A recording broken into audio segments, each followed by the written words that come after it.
አንደኛ ይሄን ጦር ሰባቂ መንግስት በዚህ ልክ ክሪቲሳይዝ ሲያደርጉት ህዝብ እንዳይወጣ፣ እንዳይገባ፣ እንዳይማር፣ እንዳያርስ፣ ማዳበሪያ እንዳይወስድ ያደረገውን ኃይል ምን ነው አላየውም አልሰማውም አሉት። በህዝብ መሰብሰቢያ በእርሶ ከተማ ቦምብ ንጹሃን ሰዎች የሚንቀሳቀሱበት ቦታ ላይ የሚያፈነዳን ኃይል ምን ነው ዝም አሉት? ሽማግሌ ላስታርቅ ብሎ ሲሄድ ቄሶች፣ አሮጊቶች በእንብርክክ የሚያስኬደውን ከኢትዮጵያ ባህል ውጭ የሚገለውን ኃይል ምን ነው አላቅህም አሉት። ከሁሉ ደግሞ የገረመኝ በእርሶና በእርሶ ፓርቲ ግንባር ቀደም ተዋናይነት የነበረውን የትግራይ ውጊያ ምን ነው የትግራይ ውጊያ ያሉት? አዝማች አልነበሩ እንደ እርሶ? እነዚህ ሳቢዎች የማያውቁት ሀገር ሄዶ ቁርበት አንጥፉልኝ እንዳለው ስጋ በሊታ ያስመስለዋል። ይሄ ተገቢ አይመስለኝም። በእኛ በኩል ያለውን ክሪቲክስ ችግር የለውም እንፈትሸዋለን። እርሶ ግን ትንሽ ሚዛን ቢጠብቁ ጠቃሚ ነበር ብዬ አስባለሁ። ምክንያቱም ለሰላም ምን ያክል ጥሪ እንዳደረግን በዚህ ቤት ጭምር ስለሚያውቁ። ሌላው በጣም የገረመኝ ጉዳይ የእርሶ መንግስት በቄስ ሞገሴዎች ውዳሴ ያሉት እኛ ሰፈር ፊታውራሪ መሸሻ የሉም፣ ቄስ ሞገሴዎች ምን ያደርጋሉ ነው። ቄስ ሞገሴ ፊታውራሪ መሸሻ በሌሉበት ህልውና እንደሌላቸው ስለሚታወቅ ባይሆንኛ ጉዱ ካሳዎች ብንባል ያምር ይሆናል እንጂ ቤት በኩል ነው ቄስ ሞገሴዎች እኛ ሰፈር የሚታዩት። ምክንያቱም እኛ ትናንትናን ናፋቂዎች፣ ትናንትናን ለማጽናት የምንሸረግድ ሰዎች ሳንሆን ነገን ለልጆቻችን ለመስራት መጋፈጥ የማይጋባንን ጉዳዮች የምንጋፈጥ ለውጥ ፈላጊዎች ነን። ጉዱ ካሳዎች ነን። ይሄንን እሳቤውን እዚህ ቤት የነበሩት ሐዲስ ዓለማየሁ ላፍታ ተነስተው ጥያቄውና ኢትዮጵያ ውስጥ ያለውን ነገር ቢመለከቱ ምን ነው ያብዬን ወደምዬ የሚሉ ይመስለኛል። መንግስታችን ለክሪቲክስ በጣም ክፍት ነው። ኢትዮጵያ ውስጥ ባልተለመደ ሁኔታ ስልክ ያለው ማይክ የያዘው ሁሉ የሚናገርበት ዘመን ነው ይሄ ዘመን። ሐሳብ በመግለጽ ሰው ይታሰራል ላሉት እርስዎ እዚህ ፓርላማ አካባቢ ከመቅረቡ በፊት የዚህ ፓርላማ አባል ነበርኩ። ቅድም እንዳደረጉት አይነት ግላጭ ስድብ አይፈቀድም። ፓርላማ ውስጥ ነበርንበት፣ እናውቀዋለን። ሰው በንግግሩ የሚታሰር ከሆነ ጦረኛ፣ ግጭት ጨማቂ፣ ጆሮ የሌለው ከሚል በላይ ስድብ ምን አለ? እዚህ ፊት ለፊታችን ሆነው እየተሳደቡ እንኳን ካልታሰሩ ሰው በንግግሩ ብቻ አይታሰርም ማለት ነው። ጦረኛ፣ ግጭት ጨማቂ፣ ጆሮ አልቦች ካሉ በኋላ ልክ እናስገባችኋለን፣ በትጥቅ በሁለት ሳምንት 4 ኪሎ እንገባለን ቢጨምሩበት ግን እርሶም አይቀርሉት ነበር። በመሳደብ አይደለም። ከዚያ አልፎ በኃይል የተመረጠን መንግስት መናት ሲጨመርበት ነው ጸብ የሚመጣው። ዩቲዩብ ላይ የተናገረ ሁሉ ጋዜጠኛ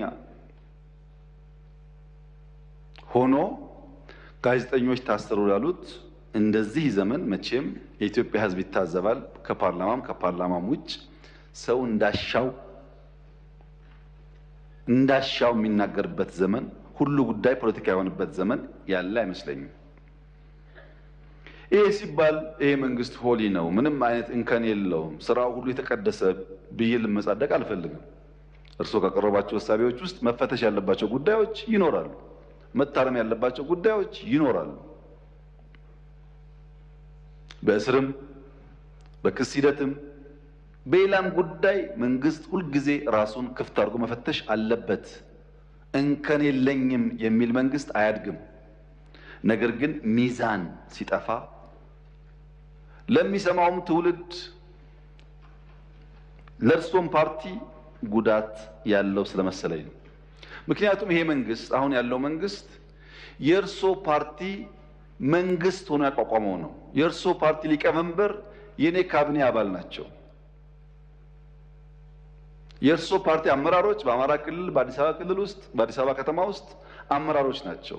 በጋራ የምንመራው መንግስት ነው። እናንተም ስላላችሁ እኛም ስላለንበት ሰዎችም ስለሆን ስንፍናዎች ይኖራሉ፣ ድካሞች ይኖራሉ፣ መታረም የሚገባቸው ጉዳዮች ይኖራሉ። ለምሳሌ ጦርነት በሚመለከት ወደ ኋላ መለስ ብለው የኢትዮጵያን የ100 ዓመት ታሪክ ይመልከቱ። በ100 ዓመት ጊዜ ውስጥ 7 ዓመት ሙሉ ከአንድም ጎረቤት ጋር ያልተዋጋ ብቸኛው መንግስት የኛ መንግስት ነው። ባለፉት 7 ዓመታት ከየትኛውም ጎረቤት ጋር አንድ ጥይት አልተኮሰም። እኔ በታሪክ የማውቀውን ሳይሆን በአካል የማውቀውን ግን ላስታውሰው። በ83 ገብቶ 84 መንግስት የመሰረተው የኢህአዴግ መንግስት እስከ 90 ዓመተ ምህረት ባለው 6 ዓመት ጊዜ ውስጥ መጀመሪያ ከሳውት ሱዳን ኢታንግ ላይ፣ ቀጥሎ ከሱዳን፣ ቀጥሎ ከኤርትራ ውጊያ አካሂዷል። በኋላ የሶማሌውን ሳይጨመር ማለት ነው። በ7 ዓመት ጊዜ ውስጥ በደርግም የሚያውቁት ታሪክ ነው። በንጉሱ ጊዜም እንዲሁ ባለፉት 7 ዓመታት ከአንድም ጎረቤት ጋር ያልተዋጋ ነው። የሚያጋጩ ጉዳዮች ስለሌሉ ሳይሆን ግጭት ጉዳት አምጪ እንደሆነ ስለምናቅ ነው፣ ስላደግንበት ስለምናቀው ነው። በሀገር ውስጥ ቤኒሻንጉል ጋር ያሉ ታጣቂዎች በሰላም ተደራድረን አላስገባንም። ይሄ አይታወቅም፣ ለምክር ቤት አያውቀውም። ኦሮሚያ ውስጥ በጣም በርካታ ሴክቶች እንደገቡ አይታወቅም። በአማራ ክልል ባለፉት 2-3 ቀናት ብቻ ከ70 በላይ ሰዎች በሰላማዊ መንገድ ገብተዋል። 2-3 ቀን ብቻ። በአፋር ክልል፣ በሶማሌ ክልል በርካታ የሰላም ድርድሮች ተካሂደዋል። ለዚህ ነው መጠነኛ ለውጥ መሻሻሎች ያሉት።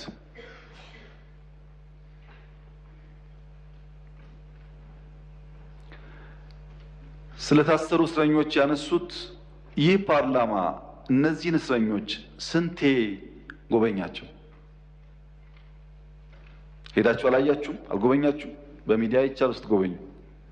ድሮ እንኳን ፓርላማ በእንደዚህ አይነት ጉዳይ የታሰሩ ሰዎች መጎብኘት ይቅርና ታሳሪዎቹ ራሳቸው ከእስር ሲፈቱ የት ቦታ እንደታሰሩ አያውቁም። ተሸፍነው ገብተው ተሸፍነው ይወጣሉ። ይሄማ ተቀይሯል፣ ተሻሽሏል፣ ለውጥ አለ። የሚቀር ነገር አለ? አዎ አለ። ጀማሪዎች ስለሆን ማረም አለብን፣ ግን ለውድድር የሚቀርብ አይደለም። ብልጽግና በየትኛው መመዘኛ ከኢህአዴግ ጋር አይወዳደርም። በአደረጃጀቱ፣ በእሳቤው፣ በተግባሩ፣ በሚመራበት መርህ ለውድድር የሚቀርብ አይደለም። ይሄን ለእናንተ መንገር ለቀባሪ ማርዳት ያህል ስለሆነ አልፈልገውም። እኛ ተመርጠን ሳለ ሙሉ በሙሉ ብቻችንን መንግስት መሆን ስንችል በህግም በሞራል የለም ለሰላማችን ሲባል ከሚፎካከሩ ኃይሎች ጋር በጋራ መንግስት እንፍጠር ያልነው ሰላም ፍለጋ ነው። ሰላም ፍለጋ ነው።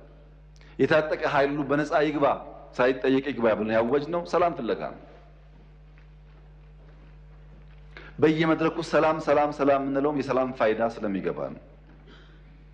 ኢንክሉሲቭ ናሽናል ዲያሎግ ኢትዮጵያ ውስጥ ሲለመን የከረመ አጀንዳ ነው። ጠቃሚ ነው። በሺህ የሚቆጠር ሰው ያለውን ማንኛውም ሀሳብ በነፃነት እያነሳበት ያለ አውድ ነው። ይሄ መጠናከር አለበት። ጠቃሚ ነው። በአንድ በኩል ችግር አለ። ህገ መንግስቱ ይቀደድ ይባላል። የለም እኛ አንቀድም፣ ህዝብ አወያይተን አማክረን ሁሉም ሳይኖሮት ነው የሚቀየረው ደግሞ ሲባል ፕሮሰሱን አንፈልግም ይባላል። አብሮ አይሄድም። ለምሳሌ ከፍትህ ስራ ጋር ተያይዞ የተነሳው በአንድ በኩል ክስ አቅርባችሁ ክሱ ተጓተተ ይባላል። የኛ ስራ ወንጀለኛ ላልነው ሰው ክስ ማቅረብ ነው። መልሰን ፍርድ የምናስፈርድ ከሆነ የሚታሰበው የቼክ ኤንድ ባላንስ ጉዳይ ጠፋ ማለት ነው። ባይከሰሱ ሳይከሰሱ ታሰሩ ይባላል። ታስረው ከተከሰሱ ግን መንግስት ሚናውን እየተወጣ እንዳለ ቢወሰድ ጥሩ ይመስለኛል። ይሄ ሆኖ ነፃነት ለማስተዳደር ችግር አለ። ዲሞክራሲን፣ ነፃነትን፣ ህግን በቅጡ ልምምድ ስላልነበረን አሁን እንቸገራለን። ለዚያም መንግስት መታገስ ይኖርበታል። በብዙ ባለፈው ፓርላማ ላይ ድርድር እያካሄድን ነው ከተቃዋሚዎች ጋር ብያችሁ ነበር።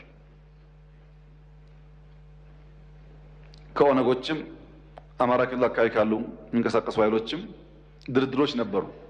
በነገራችን ላይ በአማራም በኦሮሚያም በየትኛውም ጎጥ ያለ የጎበዝ አለቃ በየትኛውም ጎጥ ያለ በግራም በቀኝ ይደራደራል። እኔ አይደለሁም እሱ ነው ይላል እንጂ ሲወጣ ይደራደራል፣ ሽማግሌ ይልካል። ልክ እኔ ካልኩ በኋላ ግን የሚደራደረው ኤክስ ነው፣ መደራደር ተገቢ አይደለም ብሎ የሚዘምተው ደግሞ ራሱ የሚደራደረው አካል ነው።